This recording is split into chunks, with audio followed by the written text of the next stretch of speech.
बिस्मिल्लाहिर्रहमानिर्रहीम। अस्सलाम वालेकुम। कैसी है मेरी यूट्यूब फैमिली? आई होप आप सब खैरियत से होंगे और मेरी दुआ है कि आप लोग जहाँ रहें खुश रहें महफूज रहें।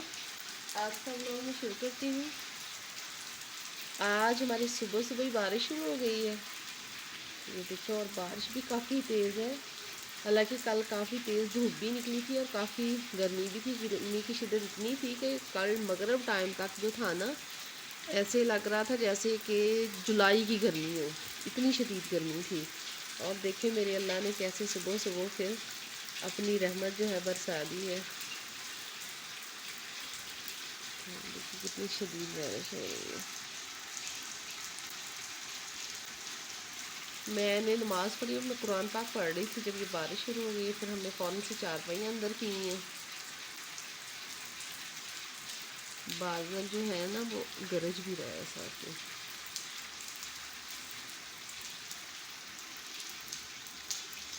अभी मेरी तस्वीरें रहती थी करने वाली, ये बारिश शुरू हो गई।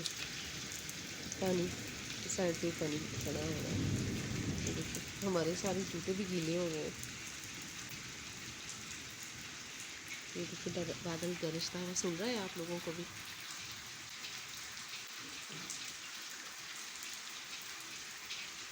और बता रहे हैं कि ये 10 अगस्त तक फिर बारिशें, जहाँ तो बारिशें हुई हैं ना वहाँ इतनी तबाही हुई है, जहाँ ज़्यादा बारिशें हुई हैं सैलाब आ गए हैं, लोगों के घर बेचारों के बह गए हैं। दरियाए चनाब में भी कह रहे थे कि बहुत ज़्यादा इंडिया वालों ने पानी छोड़ दिया है, तो उसकी वजह से बहुत ज़्यादा नुकसान हुआ है। उसके आसपास के जितने भी गांव थे उन सबको नकल मकानी करना पड़ी है, बेचारों को वहाँ से उठ के जाना पड़ा है। सारा कुछ ही उनका बनकर तो फसलें तक तबाह हो गई हैं बेचारों की। अब बारिश जो है ना थोड़ी कम हो गई है और मुझे परेशानी लगी कि बच्चों ने आज स्कूल जाना था, बच्चे स्कूल कैसे जाएंगे। या अल्लाह बारिश रुक जाए, क्योंकि कल पहला दिन था बच्चों के स्कूल का। फिर तेज़ हो गई है और फिर बारिश आ गई है, टाइम से ही आ गई है, बल्कि तो नाश्ता भी नहीं बनाया मैंने। हालांकि मैं जब कुरान पाक पढ़ रही थी तो मैंने सोचा मैं पढ़ के ना कुरान पाक पहले आटा बनाऊंगी, उसके बाद फिर मैं बैठ के तस्बीहें कर लूँगी अपनी, और फिर उसके बाद जो है इनके कपड़े प्रेस करके फिर इन्हें उठा लूँगी बच्चों को। क्योंकि मेरे बड़े बेटे ने तो जमात के साथ नमाज़ पढ़नी होती है। जमात के साथ नमाज़ पढ़ के आके वहाँ रूम में आके लेट के कहता मामा मुझे उठा देना थोड़ी देर तक ना। तो ये देख बारिश फिर तेज़ हो गई है, बल्कि अब ज़्यादा तेज़ हो गई है बारिश। इस साइड से देखो नज़र आ रही है। एक तो हमारे घर का सहन बहुत छोटा है, आसपास की दीवारें बहुत ऊंची हैं, इस वजह से पता नहीं चलता कि बारिश की स्पीड कितनी है। लेकिन जब बाहर निकले ना तब पता चलता है कि बारिश कितनी ज़्यादा स्पीड है। ये देखो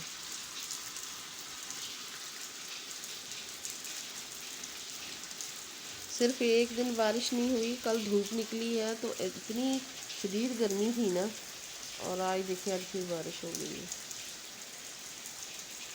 गलियों में इतना पानी खड़ा है, आप यकीन करें कि गुज़रने का रास्ता नहीं है। इतना वो गारा सा गंदा सा बना हुआ है ना, जैसे पानी खुश्क हो जाता है वहाँ गारा सा बन जाता है कि वहाँ बंदा ना आसानी से गुजर नहीं सकता। ये डर होता है कि कहीं पाँव स्लिप होकर बंदा गिर ना जाए। ये देखिए बादल गरज रहे हैं। अल्लाह ताला रहम करे, बस अल्लाह में इतनी काफ़ी है बारिश। ये बच्चों के जो यूनिफॉर्म थे मैंने कल प्रेस करके रख लिए थे। ये मेरी बड़ी बेटी के, क्योंकि फिर यही होता है क्योंकि लाइट चली गई है। अभी मैंने थोड़ी देर हुई मोटर चलाई है, पानी भरा है तो साथ में ही लाइट चली गई है। ये शुक्र है कि बच्चे अब नहा तो लेंगे ना, ये मसला तो नहीं होगा। मेरी बेटी की यूनिफॉर्म है और ये मेरी सबसे छोटी बेटी की यूनिफॉर्म है। ये फिर मैं साथ ही इकट्ठी करके ना प्रेस तो रख लेती हूँ, फिर ये मसला नहीं होता। ना भी लाइट हो तो फिर ये नहीं होता कि बच्चे पहन के क्या जाएंगे, क्योंकि मैंने अपने बच्चों को कभी भी बिना प्रेस किए हुए वर्दी जो है स्कूल नहीं भेजा। परसों हम बच्चों के स्कूल में अपने बेटे का एडमिशन करवाने गई हूँ वहाँ हाई स्कूल में, तो वहाँ पे हमारे रिलेटिव ही है, मेरी फूफू की नंद का बेटा है वहाँ जो प्रिंसिपल है। मैं वहाँ गई, अब यकीन करें मैंने बहुत सारे बच्चों को वहाँ देखा, किसी के कपड़े प्रेस नहीं थे, किसी की शर्ट के बटन टूटे हुए थे। पता नहीं, मुझे नहीं समझ आती कि माएँ इतनी लापरवाह कैसे हो सकती हैं। कि किसी के बटन नहीं लगा के देती, कपड़े प्रेस नहीं करके देती। जब हम घर के कामों के लिए इतना सारा टाइम निकाल लेते हैं तो क्या हम अपने बच्चों के लिए इतना सा वक्त भी नहीं निकाल सकते कि उनकी जो शर्ट के बटन लगा दें, उन्हें प्रेस करके दे दें। पता नहीं ये फ़ोन आ गए, माओं को भी जब किसी बहन की कॉल आ जाती है तो घंटा घंटा फ़ोन पे लगी रहती है। ये नहीं देखना होता कि हमारे बच्चों के कपड़े प्रेस हैं नहीं है। ऐसे बच्चा अगर हमारा स्कूल जाएगा तो हम पे ही बात आएगी कि माँ इतनी लापरवाह हैं। पता नहीं कैसे कर लेती हैं। मुझे याद है जब हम छोटे थे, हम स्कूल जाया करते थे तो हमारे जो हमारी अम्मी जो थी ना, वो पहले हमारी ना इस्त्री नहीं हुआ करती थी क्योंकि गांव का दौर था, वहाँ इतनी बिजली भी नहीं थी। तो वैसे जब मैं पैदा हुई, मेरे पैदा होने से पहले बिजली थी। तो मेरी अम्मी जो थी ना, वो आप यकीन करें कि रात में जब हम सो जाते थे ना सारा घर का काम करने के बाद, तो मेरी अम्मी हमारे सारे बहन भाई कपड़े इस्त्री करके, हमारी वर्दियाँ इस्त्री करके तो फिर सोया करती थी। हालांकि हम 6 बहन भाई थे, घर का हमारा काम भी बहुत ज़्यादा था क्योंकि हमारी ज़िम्मेदारी का काम था।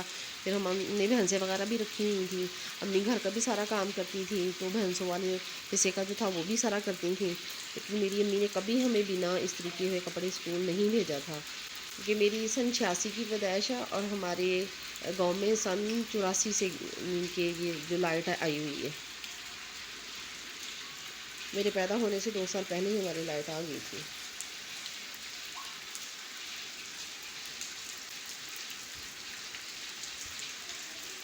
मेरी अम्मी बताया करती है कि मेरे अब्बू माशाल्लाह से गवर्नमेंट जॉब करते थे, मेरे वाल साहब भी। और तब लाइट नहीं होती थी। अम्मी कहती कि वो कोयलों वाली इस्त्री होती है ना, तो मेरी अम्मी उसके साथ मेरे अब्बू के कपड़े प्रेस करके तो फिर दिया करती थी कि स्कूल में मेरे को ये बात ना कह दे कि अम्मी के मास्टर साहब की बेगम जो हैं उन्होंने कपड़े नहीं इस्त्री करके दिए। तो मेरी वालदा माशाल्लाह से इतनी एक्टिव औरत थी हैं, अल्लाह ताला ने ज़िंदगी तंदुरुस्ती देकर लाई थी। मेरी वालदा पेंशन लेने के लिए, क्योंकि मेरे अब्बू की डेथ हो गई है तो फिर जो पेंशन थी वो मेरी अम्मी को डेवलप हो गई थी, तो आई थी अम्मी कल पेंशन लेने के लिए। अल्लाह मेरी वालदा को सेहत ज़िंदगी तंदुरुस्ती दे। हालांकि मेरे अम्मी और अब्बू में एज का काफ़ी डिफरेंस था। मेरी अब्बू की दूसरी शादी थी मेरी अम्मी के साथ। तो पहली शादी मेरी अब्बू की अपने मामू के घर में हुई थी, उनकी वाइफ की डेथ हो गई थी। तो फिर मेरी अम्मी के साथ शादी हुई अब्बू की। लेकिन फिर भी आप यकीन करें कि काफ़ी डिफरेंस था, से 18-19 साल का। लेकिन लगता नहीं था क्योंकि मेरे अब्बू माशाल्लाह से इतने वो एक्टिव थे और अपने आप को इतना मेंटेन रखा हुआ था ना अब्बू ने, तो लगता नहीं था कि अम्मी के और अब्बू की एज का इतना ज़्यादा डिफरेंस है। बेटी इधर आ जाओ, इधर आ जाओ, बारिश में नहीं जाओ। आज दिन भर की जो भी रूटीन होगी इंशाल्लाह मैं आप लोगों के साथ शेयर करती रहूँगी।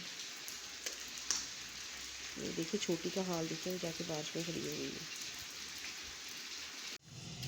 गाइस बच्चों ने स्कूल जाना था तो बेटा मेरा अपना नाश्ता बाहर से ही लेके आया।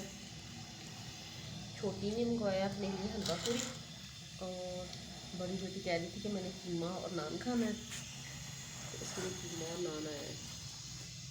जल्दी करो बेटा, इधर मैं गर्म कर लो अपना नान ना, मुझे ठंडे लग रहे हैं, चलो गर्म कर देती हूँ इसे। कि बाहर जो मौसम है ना अभी भी बहुत तबाही है, अभी भी बहुत ज़्यादा मौसम ख़राब है।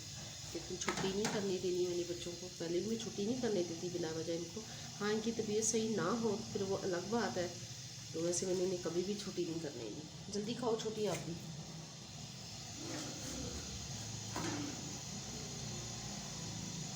बेटा मेरा फिल्टर वाला पानी भरने के लिए गया हुआ है। चलो बेटा खाओ आप। मैं मौसम दिखाती हूँ आप लोगों को। ये देखिए कितना मौसम ख़राब है बाहर का।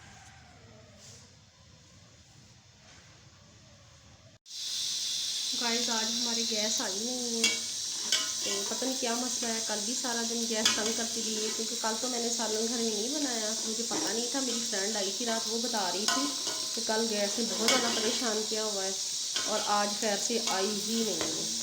इतना ज़्यादा प्रॉब्लम खड़ा किया हुआ है उन लोगों ने कि जिसकी हद नहीं। कि बंदा पूछे बच्चों ने स्कूल से आना है और आगे से बच्चों के पहुँच का खाना भी नहीं बना। हम यकीन करें इतनी परेशान हूँ कि मेरे बच्चे कह रहे मम्मा हमें भूख लगी है तो हमें कुछ मंगवा के दें खाने के लिए। तो अब मेरा बेटा बाहर से कुछ खाने के लिए लेने गया है और ये मैं यहाँ सिलेंडर पे बैठी खाना बनाऊँगी। बेटा देखो बाहर कौन है, भाई आया तुम्हारा। पता नहीं ना बिजली रहती है ना गैस रहती है, पता नहीं पाकिस्तान का बनेगा क्या।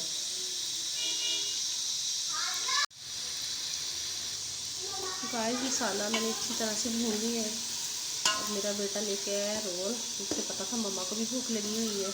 वो मुझे बुला रहा है कि मम्मा जी आप आके ना रोल खा लें। मेरा बेटा मैं पहले सालन बना लूँ फिर आती हूँ। मुझे गैस की भी इतनी परेशानी लगी हुई है कि कोई पता नहीं है ना कब ख़त्म हो जाए, क्योंकि गैस मेरा सिलेंडर जो है ना वो भी ख़त्म होने वाला था।